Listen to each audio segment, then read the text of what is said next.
problems when I first had it.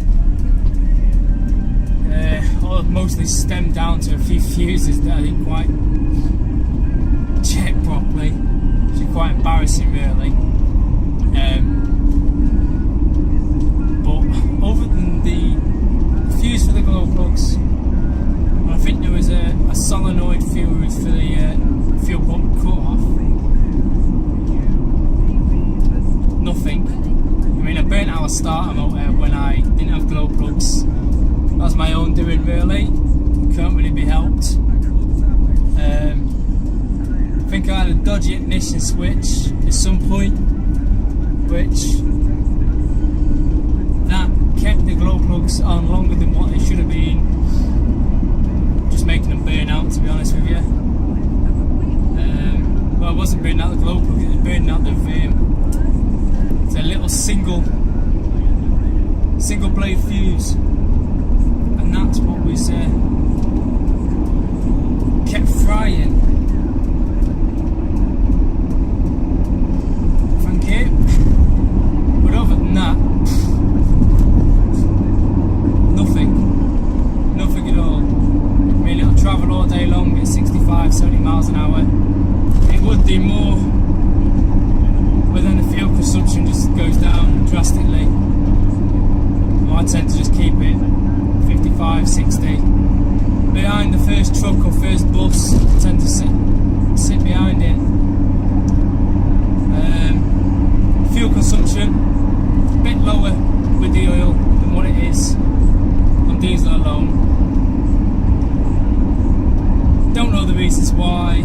I use some additive of some sort that's been sold. There's Dino Rhino, a few other additives out there that are meant to bring the veg back up to the standard that diesel would be.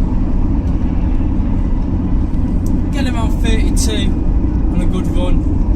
In a minute, with it being a bit cooler, we're probably looking closer to 29, 30. I still don't see that as being too bad, considering it'll only do 40 on diesel if you're running nice all the time. I mean, normally on diesel, I'd probably expect this to do 35. And the oil is that cheap anyway. I don't mind it doing a bit less on fuel. I mean, put it this way, if I'm saving, if it's half price, I'll do twice the miles per gallon, aren't I? So that's the way I see that. I've deleted the inline pump that I initially used for starting it in the mornings. I'm not, to be honest with you, it wouldn't keep up. I did have a problem with an air leak, and that turned out to be a thermostatic valve that sits on top of the filter. Never knew much about them, not read much about it. For the sake of £5, I've changed it, and that has stopped the limit of the speed. Because what was happening is I was okay to go all the way up the rev range in first, second, third, it started slowing down. But if you're doing 50 miles an hour in fifth, if you tried to put your foot down, that was it. You wouldn't go any further. It would just lag behind until you're going slower. You couldn't go down a gear because it would cut out. I was panicking, thinking that my pump might have been needing some sort of repair, servicing. I mean, I hear about the rubbers, apparently they perish on the veg. It's not happened to me yet. Like I say, I've done 10,000 miles plus now. When I use 100% veg, it does tend to drip a bit overnight, but I can't actually pinpoint where that's coming from. But as soon as you put a bit of petrol, a bit of diesel in, mix it in with it, it ain't bad at all. I've still got a leak coming from the brake vacuum pump.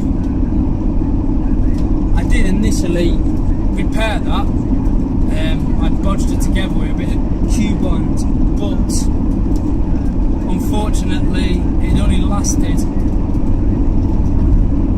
6 600, 700 miles. I mean, I did it just before my MOT. Obviously I didn't want to go through the MOT with massive wheel patches being left everywhere. I need to get around to replacing it at some point. I believe there's 2 for this year Transporter.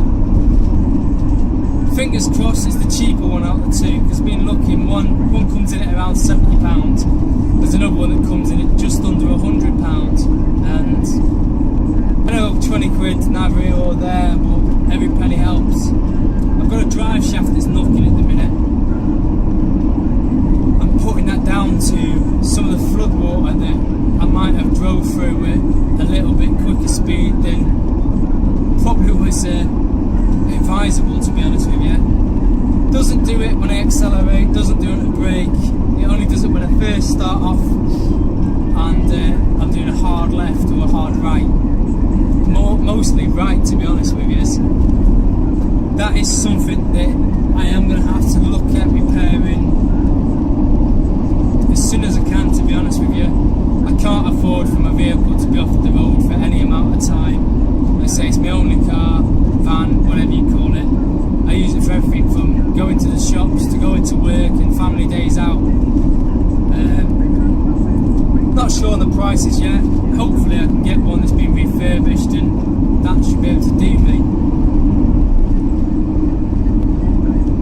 Other than that, I can't think of anything that's caused me massive problems. I mean, I've still got to attend to the bodywork. Some of it is absolutely shocking.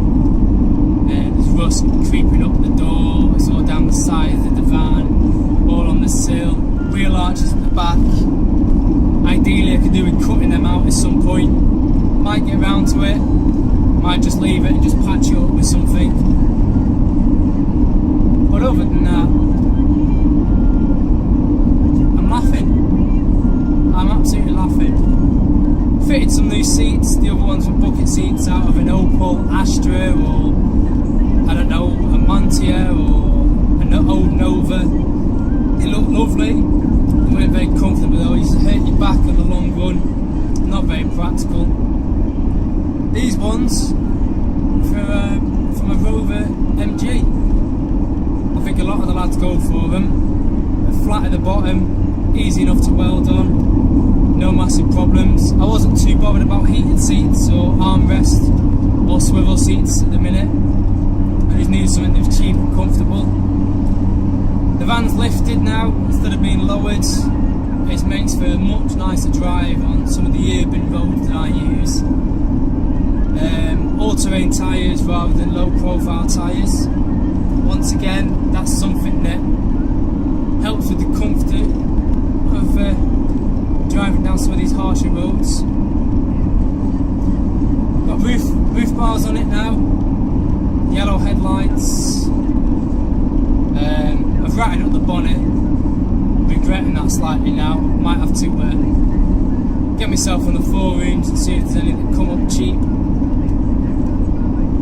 But yeah, other than that, I'm quite happy with it, to be honest with you.